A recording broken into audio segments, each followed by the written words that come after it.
Ya, gerakan kewirausahaan nasional sebagai sebuah gerakan nasional memang tidak mudah begitu saja dilaksanakan.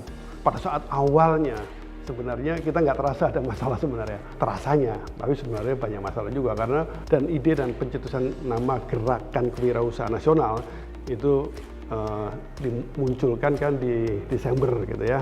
Saya sendiri pada saat itu memikirkan apa ya namanya ya, muncullah kemudian nama gerakan kewirausahaan nasional dan kemudian kepengen dilaksanakan di Januari 1 bulan kemudian. Bayangkan bikin kegiatan nasional dalam waktu 1 bulan, wah repot juga tuh ya. Dan kalau di pemerintah Januari itu belum waktunya untuk mencairkan anggaran gitu ya, sehingga harus digerakkan dari unsur-unsur swasta, perusahaan-perusahaan BUMN untuk ikut mendanai, ikut menggerakkan ya gitu kan. Ya kemudian akhirnya dilaksanakannya di 2 sampai 4 Februari. Lumayan lah nambah waktu 1 minggu gitu ya. Tetapi itu sebuah tantangan besar awalnya. Tapi kemudian ketika gerakan kewirausahaan nasional diluncurkan tanggal 2 Februari tahun 2011, masalah kemudian muncul sebenarnya kalau mau disebut masalah. Ya sebenarnya kalau di bisnis masalah itu bukan sesuatu yang mengganggu ya. Masalah itu kan cuma tantangan aja, pasti ada jalan keluarnya kan gitu kan. Apa tantangannya? Ya karena ini sesuatu yang baru yang perlu disosialisasikan kepada banyak pihak kan gitu ya.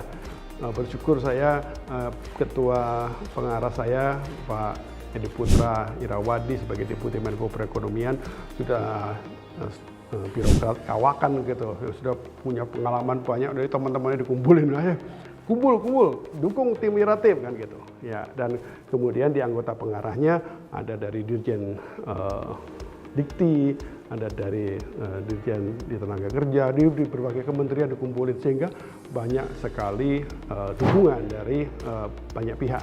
Yang penting bukan hanya dukungannya, tapi bagaimana kemudian understanding tentang gerakan kewirausahaan nasional itu kemudian menyebar gitu kan, dipahami oleh banyak orang. Nah, oke, tim penggeraknya beres lah kira-kira begitu kan, karena tim penggeraknya kan pemerintah. Saya sebenarnya dari swasta yang dipinjam oleh pemerintah, saya sebagai pengurus Kadin ditaruh di sana untuk mengetuai tim pelaksananya kan begitu ya. Dan kemudian dalam pelaksananya pasti ada masalah gitu kan, sebagai sebuah program baru, wah nanti di sana anggarannya mana, di sana anggarannya mana. Ya, saya dengan Pak Edi Putra tektokan gitu, saya suka panggil beliau sebagai komandan ya. Beliau manggil saya ketua gitu. Ya ketua, oh udah nanti saya telepon kan gitu. Bikin acara di sono. Nggak selalu pakai anggaran, bahkan anggaran pemerintahnya nggak terlalu banyak gitu ya. Apalagi kalau di Kemenko Perekonomian kan anggaran memang nggak besar kan begitu ya. Tetapi dengan mengajak banyak pihak kemudian bisa. Dan ada tantangan yang berikutnya. Wah ini gimana ya kalau sudah orang mau bisnis nanti jalanin bisnisnya gimana kan gitu kan, masalah pendanaan lagi, pendanaan buat wirausahanya kan gitu. Nah ini yang tidak kunjung selesai sampai hari ini pun juga nggak kunjung selesai, tapi sudah banyak program-program dari pemerintah, dari perbankan yang ikut support gitu. Sekarang sudah ada kredit untuk entrepreneur dan sebagainya, dan itu menyenangkan lah ya. Dan kemudian apalagi tantangannya, bagaimana ini diterima di tingkat internasional? Ya meskipun gerakan kewirausahaan nasional fokusnya nasional, tapi kan harus juga kemudian dipahami oleh teman-teman di internasional.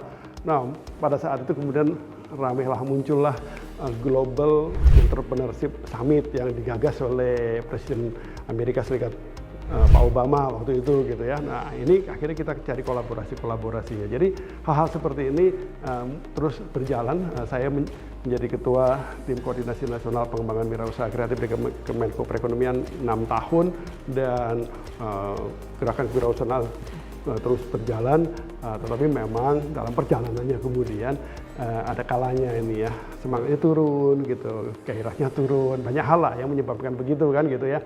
Nah bagaimana membangkitkan terus? Saya rasa sebagai sebuah gerakan kewirausahaan nasional, meskipun kegiatannya secara formalnya sudah selesai beberapa tahun yang lalu, tetapi esensinya terus kita lanjutkan sampai sekarang. Jadi kita sekarang istilahnya reborn lah ya, lahir kembali atau bring back gitu. Itu kita terus lanjutkan gitu ya, melalui RB misalkan kita dorong ada RB ESIP gitu ya, RB Entrepreneurship gitu. Melalui kegiatan-kegiatan yang dilakukan oleh RB, kita terus ingin dorong kewirausahaan. Tidak hanya yang dilakukan secara umum oleh masyarakat, tapi juga penumbuh kembangan. Karena sebenarnya ketika sebuah bisnis baru hadir, itu bukan sesuatu yang perlu disorakin, dipotongin. Harus prihatin, harus hati-hati loh. Lahir bisa langsung mati nanti.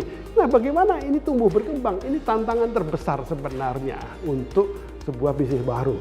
Bagaimana setelah lahir kemudian tumbuh berkembang. Nah, RB melalui RB ESIP ya, RB Entrepreneurship ini mendukung ke sana. Banyak sekali yang alumni lah program Gerakan Kewirausahaan Nasional yang jutaan itu sekarang sudah mempunyai bisnis yang lumayan baik gitu ya. Pasti ada sebagian di antaranya kepengen maju lebih besar lagi kan. Nah, entrepreneurship dibutuhkan di sana. Bagaimana menumbuh kembangkan bisnis yang baru, kan kita sepakati bahwa entrepreneurship itu adalah passion to create and developing a new business. Ya, jadi kewirausahaan itu adalah gairah untuk menumbuh kembangkan bisnis baru. Lahir bisnis baru, tumbuh, ini dari nggak ada jadi ada. Tapi bagaimana dibesarkan? Nah, ini tantangan besar nih buat kewirausahaan. Apalagi di era kompetisi yang sekarang makin ruwet sekarang ini, bagaimana kemudian entrepreneur itu kemudian mengembangkan setelah hasilnya ada dikembangkan.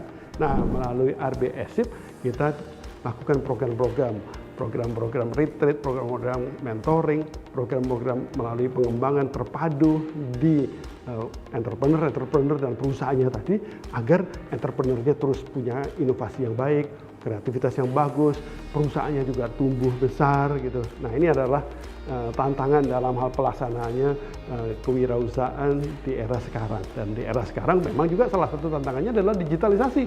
Hadir itu.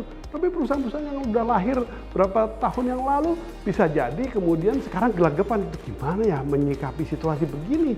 RBSC melalui DIG Digital Entrepreneurship juga kemudian ikut mengembangkan gitu. Bagaimana kita bisa mengatasi hal-hal demikian. Jadi tidak hanya tantangan buat Gerakan Kewirausahaan Nasional, tetapi tantangan buat kewirausahaan secara nasional sekarang adalah bagaimana tetap melahirkan entrepreneur baru, tetapi setelah lahir membesarkan entrepreneur tadi. Dan kita bersyukur sekarang antara lain melalui RB ESIP kita bisa terus menemani teman-teman agar terus tumbuh dan berkembang.